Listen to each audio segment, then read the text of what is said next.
शिक्षक की तरह प्रैक्टिस कर रही हूँ। मैंने अपने एक प्रैक्टिस के इस समय में ये नोट किया कि लेडीज़ में, लड़कियों में ओबेसिटी यानी मोटापे की समस्या पिछले 10-15 साल से बहुत बढ़ रही है। मोटापा लड़कियों में, बच्चों में एक समस्या का कारण हो गया। इसका सबसे बड़ा कारण जो मेरी समझ में आता है कि आजकल फिज़िकल एक्टिविटी बिल्कुल नहीं, और खाने का ये है कि बाहर का खाना ज़्यादा बच्चे लोग खाते हैं। ओबेसिटी क्या है कि ओबेसिटी एक ऐसी समस्या है जो बहुत सी बीमारियों को जन्म देती है, इसलिए इसके बारे में हम लोग को समझना जरूरी है। ओबेसिटी का अर्थ क्या है कि मतलब शरीर की चर्बी ज़्यादा है, और इसको नापते कैसे हैं? इसको हम लोग BMI कहते हैं, बेसल मेटाबॉलिक इंडेक्स। तो ये एक इंडेक्स है, एक अनुपात है जो लंबाई और वजन क्या होता है। तो नॉर्मल BMI 25 से कम होना चाहिए, और अगर 25 से 30 है तो ओवरवेट कहते हैं, चलो थोड़ा सा ओवरवेट है, कंट्रोल कर लीजिए।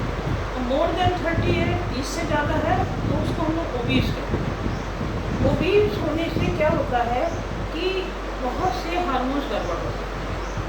आजकल लड़कियों में जैसे PCOD की प्रॉब्लम है, हार्मोन की प्रॉब्लम है, ये सब समस्या पेट में चर्बी ज़्यादा होने की वजह से। चर्बी का भी ये रहता है कि अगर पेट में ज़्यादा है तो ये ज़्यादा नुकसानदायक होती है, कमर में ज़्यादा है तो कम नुकसानदायक होती है।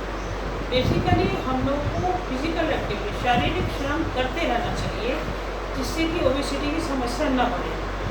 ओबेसिटी में क्या होता है कि इसके कारण, ओबेसिटी के कारण बहुत सी मेटाबॉलिक डिजीज़ हो जाती है। मेटाबॉलिक डिजीज़ जैसे ये होते हैं कि इरेगुलर पीरियड हो गए, जैसे PCOD में हो गए, शादी अगर हुई तो प्रेगनेंसी नहीं होती, हार्मोनल इम्बैलेंस हो जाता है, हार्ट डिजीज़ हो जाती है, और दिल की बीमारी हो जाती है। मतलब जो अगर आपका फैट ज़्यादा है तो अच्छा फैट बुरा फैट आप लोगों ने सुना ही होगा, उसके कारण आर्टरीज ब्लॉक हो जाती है, जिससे हार्ट की डिजीज़ हो जाती है। फैटी लीवर, आजकल हर लेडी का अल्ट्रासाउंड होता है, लड़की का होता है, सब में फैटी लीवर आता है।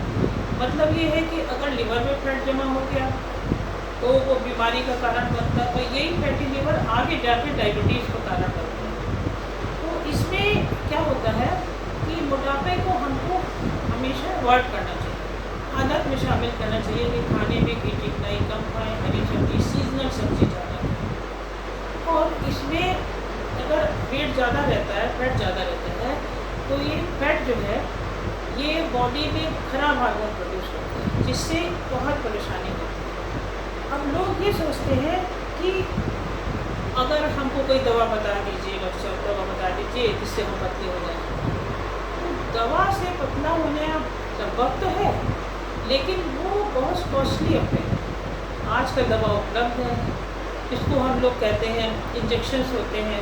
वो क्या है कि वो पेट में खाना चाहता है, वो खाने को पचने नहीं देता, उसको GLP-1 ड्रग्स कहते हैं। आजकल आपने सुना होगा ओजम्पिक बहुत आती है, बहुत कॉस्टली इंजेक्शन है, डेली लगने होते हैं। और ये इंजेक्शन लगने के बाद पतला तो हो जाते हैं, लेकिन फेस अजीब सा हो जाता है, आँख अंदर धसी हुई हो जाती है, नाखून ब्रिटल हो जाते हैं, बाल झड़ने लगते हैं।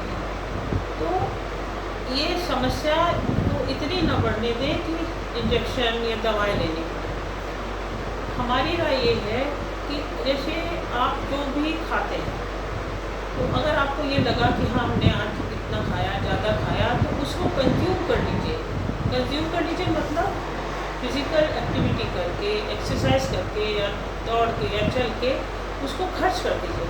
अगर आप उसकी कैलोरीज को कंज्यूम नहीं करेंगे तो बॉडी में फैट के रूप में जमा हो जाएगा। जैसे आपने अगर 10 रुपये कमाया, उसे खर्चा नहीं किया तो जमा हो जाएगा ना आपके पास। इसी प्रकार से फैट इकट्ठा होकर चला, और एक बार पेट बढ़ गया तो फिर आपको चलना भी मुश्किल हो जाता है, दौड़ना भी मुश्किल हो जाता है। इसको शुरू से ही आदत में डालिए कि आप जो है हरी सब्जी खाएँ, घी की चिकनाई कम खाएँ, और बैठे ना रहें। आजकल ये भी दिक्कत होती है कि घर होते हैं, छोटे होते हैं, ओपन स्पेस कम होती है, लेकिन रास्ते ढूंढे जा सकते हैं कि कैसे हम फिजिकल एक्टिविटी बढ़ाएं। एक तो होता है कि नॉर्मल यंग जनरेशन खाना खा रहे हैं और उनको लगा अरे आज हमने ये अच्छा काम किया तो हमको रिवॉर्ड के तौर पे चलो पार्टी। तो रिवार्ड कभी अपने को दीजिए, रिवार्ड दीजिए कि चलो आज हम 10 किलोमीटर दौड़ें या साइकिलिंग करें, खाने का रिवार्ड मत करिए। यूजुअली जैसे एक्स्ट्रा खाने की वजह से ये सब समस्या हो जाती है। अब जितनी भी दवाएं हैं वो जो है इंजेक्शंस, टैबलेट्स, पतला होने के, उसका हमने आपको बताया साइड इफेक्ट्स हैं। आपने अखबारों में पढ़ा होगा ओजम्पिक फेसिस। ओजम्पिक फेसिस क्या मतलब, जो इंजेक्शन लेते हैं पतला होने का, उनका चेहरा अजीब सा दिखता है, नॉर्मल नहीं दिखता। आंखें अंदर धसी हुई, एकदम हड्डियाँ बाहर निकली हुई, बाल झड़ गए, नाखून झड़ गए। तो ऐसी नौबत ना आने दीजिए और इसको हम लोग आसानी से कंट्रोल कर सकते हैं, बस अपनी डाइटरी हैबिट्स ठीक रखें। तो इसके बारे में अगर और कुछ आपको जानना होगा तो बताइएगा। ये हमने बेसिक आपको ओबेसिटी के बारे में